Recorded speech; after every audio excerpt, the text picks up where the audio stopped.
it's hard for everyone to say what they feel. That's a big thing, What? dude. Because we're afraid of war? No, just because maybe we're insecure of how other people will react to our feelings, or So we're afraid of war. sure, yep. We're afraid of hurting someone's feelings. Or we're afraid Or of being hurt. what they might do to us. Yeah, or what they say, what they do, what they're gonna say to someone else behind your back. I don't know. See, I went through a kind of period a few years ago where I was really internal and I just did not share stuff with I had one person that I just told everything to, but I was just very reserved and separated from my classmates at school and everything. That's why I think a lot of people do have a hard time with this nature, expressing what they to say, because they block everything out and they're stuck in this tunnel. They're not letting things in and things aren't going out, it's like.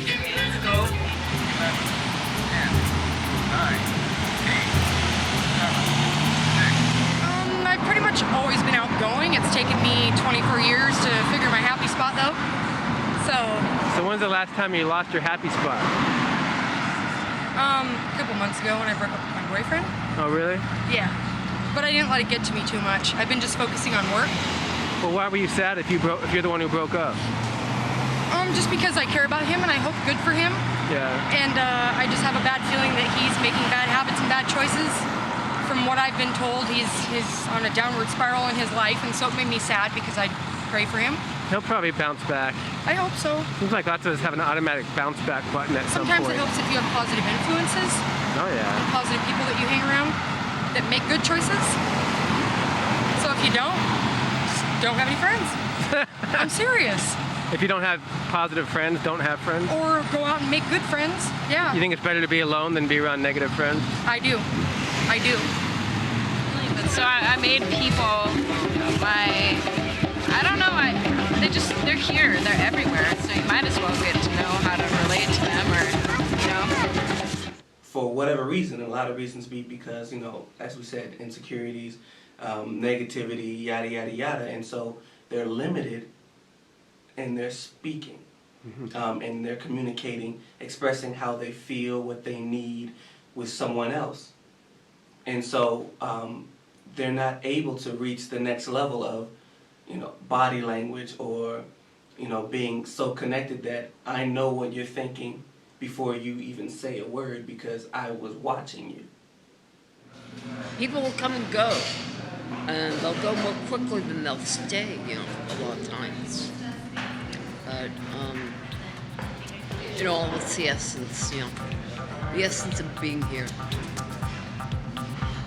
First of all, I have to be aware of my energy and how I am and how I'm feeling, and what got me there, what keeps me there, and then just being around others. There's just an awareness of their energy, and like when I was working, someone would walk in the door and I'd know exactly what they wanted, what was on their mind. At first, it was really startling. And then I learned one day that when a person sat down in my chair, I could actually think to myself, these are the words that I would think. What's here for this one? And I would get this stuff, and it would be exactly what was going on with that person. And that was surprising too. I scared one woman.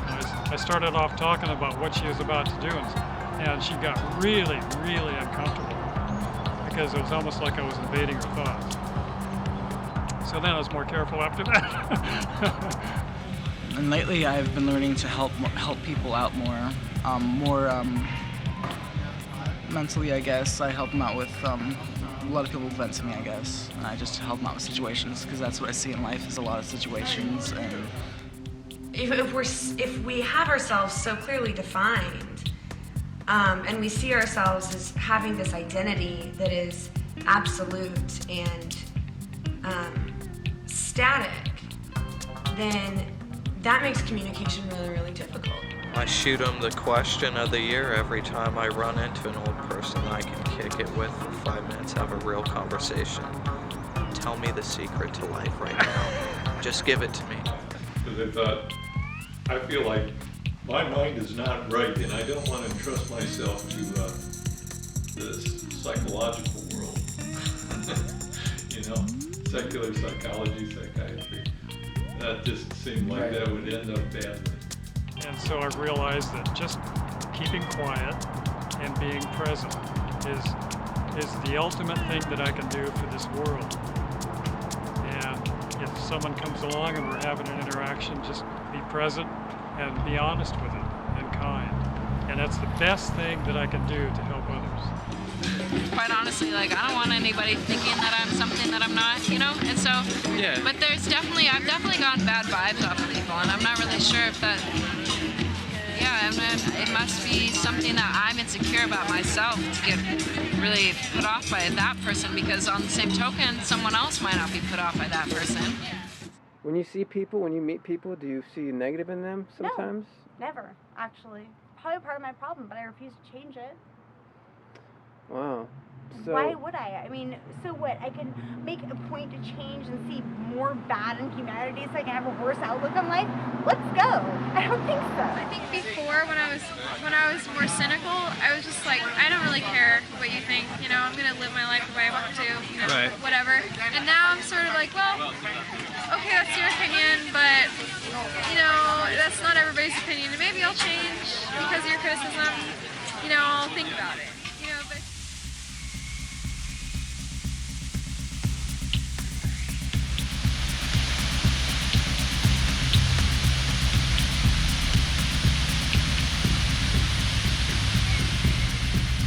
Just to say that the universe is structured in any way at all, like you said, like it sets up this sort of path that it's just, life is not that structured. It's wilder than that. It's, you know, there are all sorts of emotions and states of being and virtues and all sorts of things all over the place that we're just kind of swimming through all of it. You know an individual so well, you know what they're going to do, and then one day they suddenly change. People have these sudden conversions, political views, religious views, get up and move to all kinds of things that are unexpected. No, I don't understand it. That's honest to God truth. It's really bizarre to me. Just the way events happen in your life, you know? The way how you could go 30, 90 days, 6 months, everything going cool, and then smack dab, something wild, completely unexpected happens to you, you know? And that's life, but there is a part of me that definitely doesn't understand. You know, people think that chaos is necessary when they're thinking about, you know, spiritual issues, how they like to put things in their faith. But me, it's like I would go further to make it more natural. I would say that chaos is something that humankind has grown with forever. It's more than just an is. It's like we know it like a brother. We know it like chaos is family. You know, it's just close, and it's just about who we are. Not. One could imagine a world in which there is no more suffering. Then perhaps you could say that we would have achieved what it is that the Buddha within us would desire. So you think as long as the world has suffering, that you also have suffering? Yes. I see. I think it's unavoidable. Yeah, change is consistent, and the present moment is consistent. The present moment is not attached to the world. It's just very calm and quiet. Because to me, the present moment is tuning into the essence of what we really are. Not who we are, what we are. Let go and let God, or trust God or whatever, right? And then I get mad and go, well, this is dumb, life sucks. And they're like, oh, but you have free will. Okay, so wait a minute. Let me get this straight.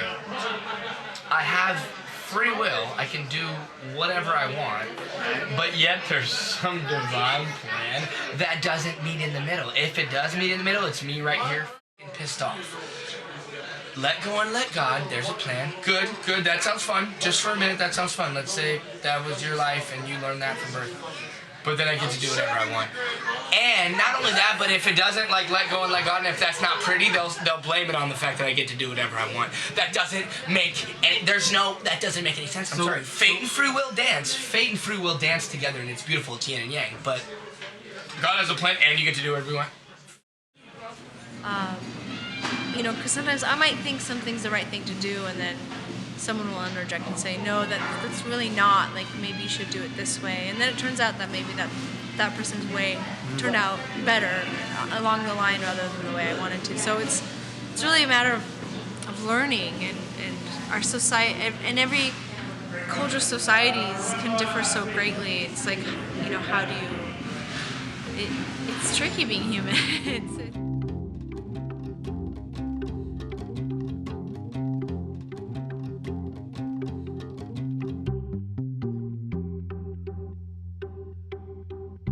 Certain expectations we have about what a man is. Certain expectations we have about what a woman is. Those are things that we learn from our culture. Those are things that are taught to us. So, I mean, it's very, very complex. There's no question about it. So do you believe God is also strictly a male, or is it? No, the Bible does not teach that the Almighty God has some sort of genitals hanging from his crotch. It never. The only reason it addresses him as he is because he's a him as far as he relates to us as father. Right. And it's just a personal pronoun. Right. And so that way, instead of calling God it, right, you call him him. But you're not suggesting. Could I say her too and be okay? I would say biblically you couldn't say her. Really? Yeah. Oh, about Mary Baker Eddy? Yeah. Oh yeah, well she's a woman, she's from the late 1800s. And there she's challenging basic concepts about life being material. Right. That's amazing. I mean, it's easy for us to think about it now because we have a history of women being able to vote, the women's movement, but and that's how she was able to heal. She knew when she had her first healing, she took a fall on the ice and she opened the Bible and she read something that God was her life. And at that time, most women would say, oh, I'm healed, it's a miracle. But she wanted to know what happened. Why did it happen? Was it reproducible? Right. Those are profound questions for anyone to be asking. Something that I learned quite a while ago has helped me a great deal, as you say, grappling with that issue. And that is, and I would say it's more than a notion, I think it is a truth. Each of us contains both a male and a female principle. And we are dominated by one or the other, but we contain both. Sort of qualm with patriarchy is that women are put in these boxes and we define womanhood and we say this is what a woman does. Like, women are even if it's good things, women are compassionate, women are nurturers, women are. So whenever we stray away from that, then we get bombarded with these sort of cultural expectations, like, no, you're not being a real woman. And men have to go through it too, like, men don't cry, men don't do this. And then and then you tell people, well, these are cultural expectations and you're designing people. You know, I'm Quentin Tiemann, but I'm Dark Feather, and nobody can change that because that's inside me, and that's my alter ego that I've created. That, you know, it's a part of me now.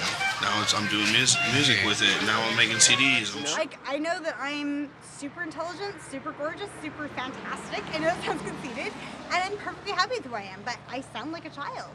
Do you feel like you're honest for the most part? Like when you say things to people, do you pretty much say your mind? And impulse control. Of course I'm honest. Trying to be someone kind of keeps you from being someone, to yourself, to other, you know what I'm saying? I know what you mean. I mean, who are you trying to prove? Why are you trying to prove yourself to someone?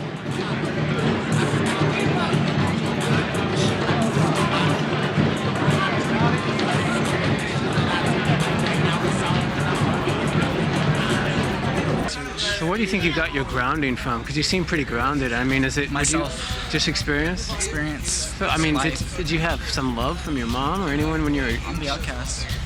You never really were. Like, yeah. Someone never really took you under their wing? No.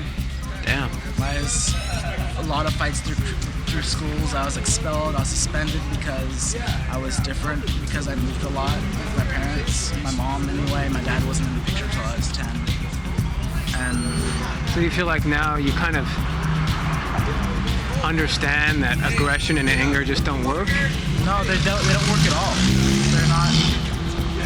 There's other ways to get through situations without violence. Well, when you were younger, do you think you needed to be angry and aggressive to survive? I would say so, yeah. I would say definitely so. Anger is like a red meat. And you can keep it how long, getting worse and worse and worse. And you can eat it fresh and make a barbecue. It's delicious. Adrenaline is there to, as I understand it, biologically when we're threatened, because the body has surge of energy to deal with it, right? Mm-hmm. So we can become addicted to that. On the one hand, that surge of energy feels good, allows you to do things, so let's keep it pumping. Or you can be caught in it. People are anxious. They've always got the adrenaline, the body's geared up for a threat, even though there's no threat other than the threat in the mind somehow. That there is enlightened anger, and that the essence of the emotions is actually considered to be enlightened inherently. Isn't that correct? As long as there is no hatred, anger can be compassionate anger, yeah. As long as there is no hatred. But very difficult. Immediately, we are gripped, we are hold. When you get to a point where there's no light anymore, you know, Right, and right. it's really hard to get there though. Right, and right. when you're consumed by the impact of a moment so big, you know, like when they declared my son was actually going into custody. Right, right. You know, that's when my happiness went away, but short of that, it doesn't. Sure, I hear you. You know, it really has to be consumed by something so triumphantly sad that it goes away.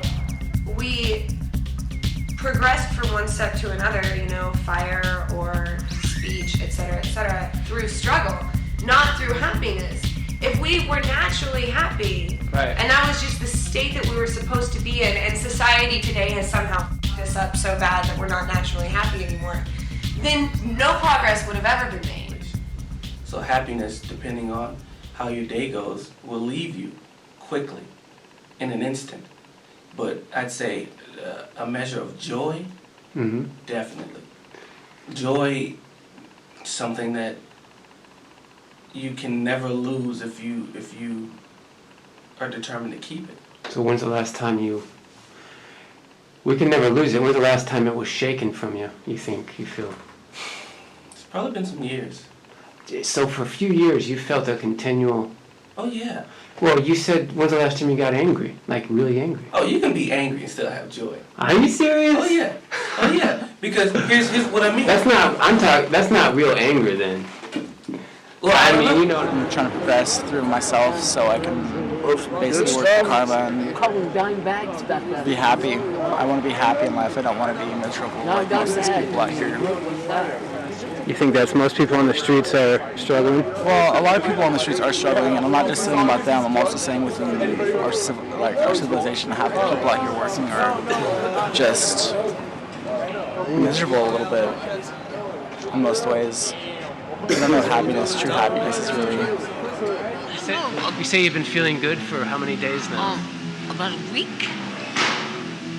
Really? No, about a week. So. But if I perplex my mind and ask it where it's coming, you know, where it came from or where it's going, it's gone, you know. Right. It's just not there. Yeah, and that is the happiness that's just, wow. My life, I'm just so glad to be alive. I'm grateful. Is that a happiness that you've been experiencing for quite some time? Well, I don't know, quite some time. It came and go for a while, but now it's more consistent. Like within a week straight? With a few years straight. When's the last time you got sad? Well, I mean, my mom's taken my child from me. But, I mean, so overall I should be sad, and I am in various moments, like going to court cases and having them shove it in my face, or when I have my visits to my son, stuff like that. I have a normal human emotion to that. However, in my overall blanket statement of my life, I'm happy. Because, but I don't think that, I think that has to do with my intelligence more than my ADHD. Yeah, I mean, is it and like... that's because I know that what would be the point in being oh so sad over something you can't control? Should it consume you? Then haven't they already won? Right, but I mean, some people, like, they're sad and they don't know why they're sad, you know? Right, that's completely unimpressive. It's like a burning.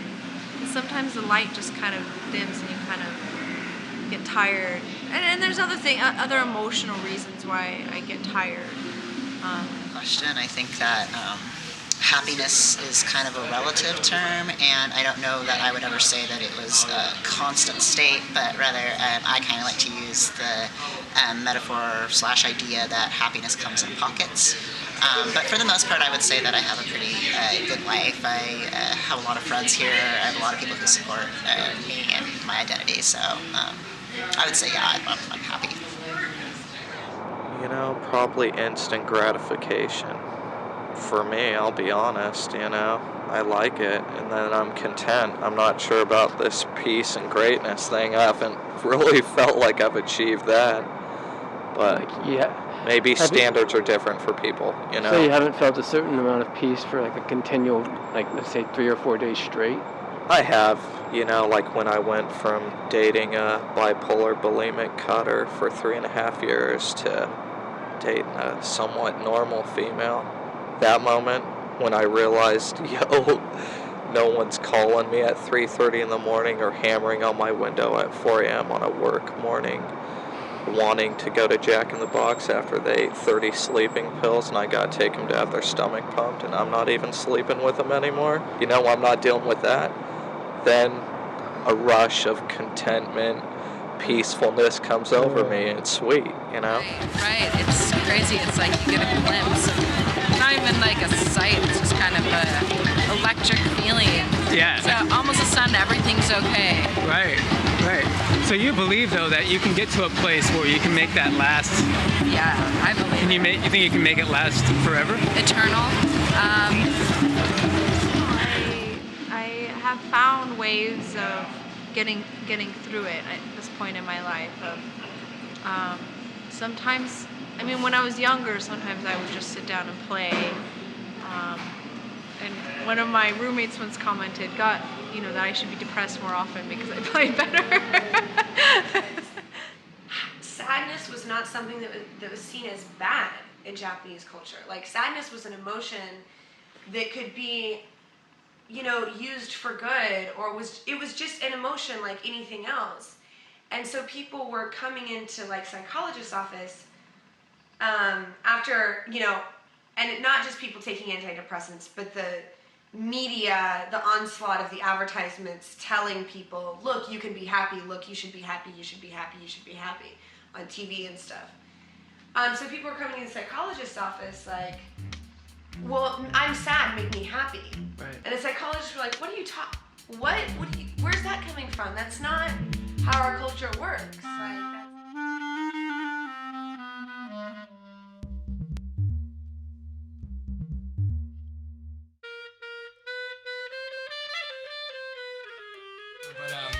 What if ADHD is just an exuberance of energy? Yeah, it's definitely nothing. But mine's definitely chemically imbalanced. Like, my dad gave me Adderall, or, just one time, and it was just a timeline. I was able to drive home just perfectly focused. But I don't want to have a drug. I don't want to say this is my drug that I take drugs. I'm camping and I don't have my drugs and I'm going to have a fit. And you guys are going to, just drugs. So, I find creative ways to harness it, and I just feel like I would be dull.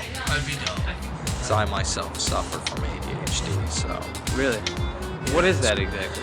It's just the medical term attention deficit hyper disorder, basically. So you'll be doing something and the next thing you know your attention will wander and you'll if it's lose not focus. extremely entertaining, like something wild, and it's not grabbing me by the soul, and take me for a ride, then I'm gonna go searching for something that does just that. Well, in a that matter of sounds pretty moments. natural. And that It is sounds- pretty natural, you know? When you're in a house, you get claustrophobic? Yeah, I was diagnosed with a bunch of stuff in jail, and I don't really believe it too much. They had me on a lot of medications 3 years ago. I wouldn't believe that shit either, man. Yeah, they don't know. Everyone's got an opinion. Yeah, 3 years ago I started smoking pot. I started traveling after couch surfing for 2 months or so.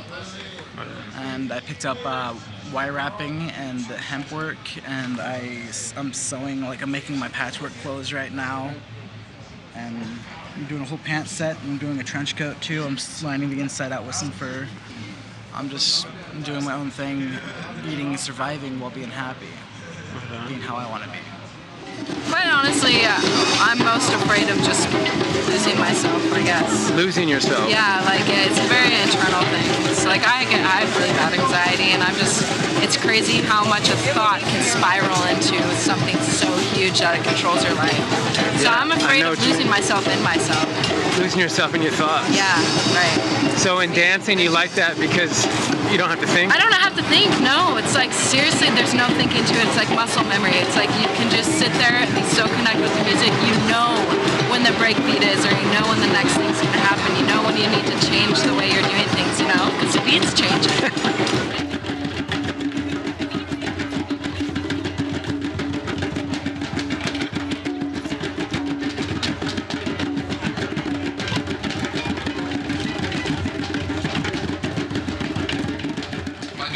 Talking to him is like talking to God. And the reason is he's music, and I'm going to do music, and I'm musically inclined. And so every question I ask him, every answer is perfect. I don't question it. It's like talking to God because he's already done this. So he says, your name's ADHD. And I said, I didn't like it. It took about 5 minutes for me to come around and go, that's rad, you know.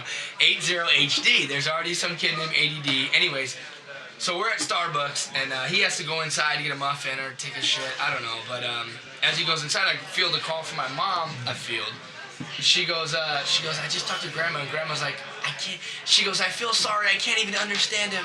It's like talking to a foreign language, and it's like talking to, and my mom's like, you just have to listen really close, you know, and so like within 5 minutes, he goes, you're ADHD, because I'm just rapping nonstop. Here my whole life, I thought this was normal. This is apparently not normal, but ironically normal in society, whatever, but Right, because the part of your brain that controls motivation, focus, alertness, and otherwise is affected by ADHD. Wow. So what made you link that to genius? Well, that wasn't exactly linked to genius. It just happens to be that people who are highly intelligent happen to have ADHD often. Wow. Do you have any examples, like names? Albert Einstein. Wow. First of all. Well, sometimes if you don't have like a nice direction to go with it, you can get definitely carried away. And Oh, so you mean you'll talk and you won't really know where you're going with it sometimes? no, I mean, just as like a youngster, like to stir up shit, you know, if there's Oh. nothing great going on, then gonna mix the pot up, you know, and get the party going, dude. Get some people either crying or laughing or a combo of both.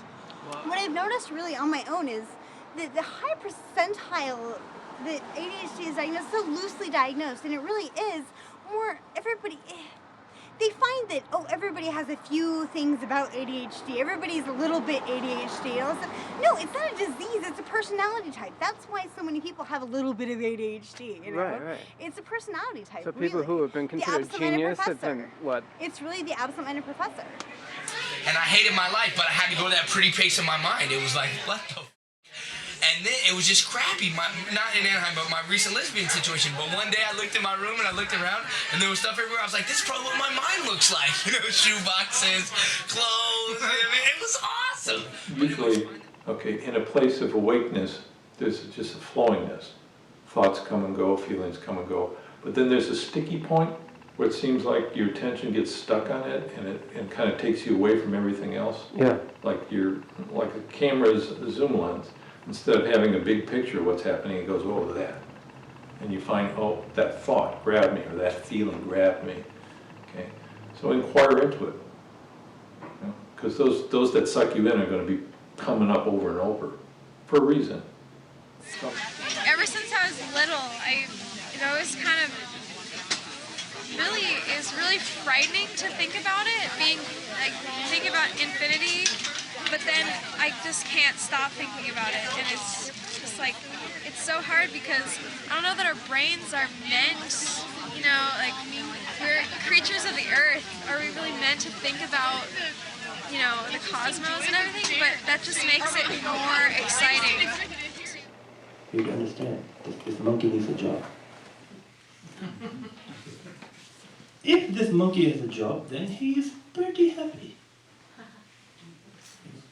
When this monkey doesn't have a job, then he goes everywhere trying to find a job. Which in most cases is a trouble. The second one is when there's something that we may not want to acknowledge to ourselves, we'll go eat something instead. So I've been noticing. Why do we do that? We do that out of distraction because we don't want to inhabit, and we don't want to look at what's there. We don't want to acknowledge to ourselves the reality of the present moment. So instead we'll eat, and that'll take our minds off it. I try to root myself down, and kind of and bring it back, and or calm myself.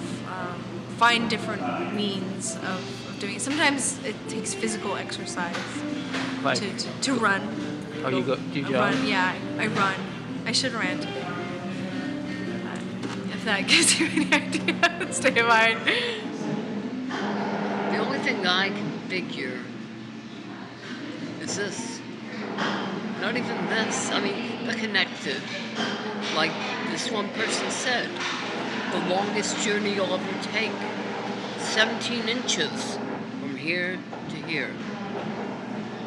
And that's not original, but it's very true.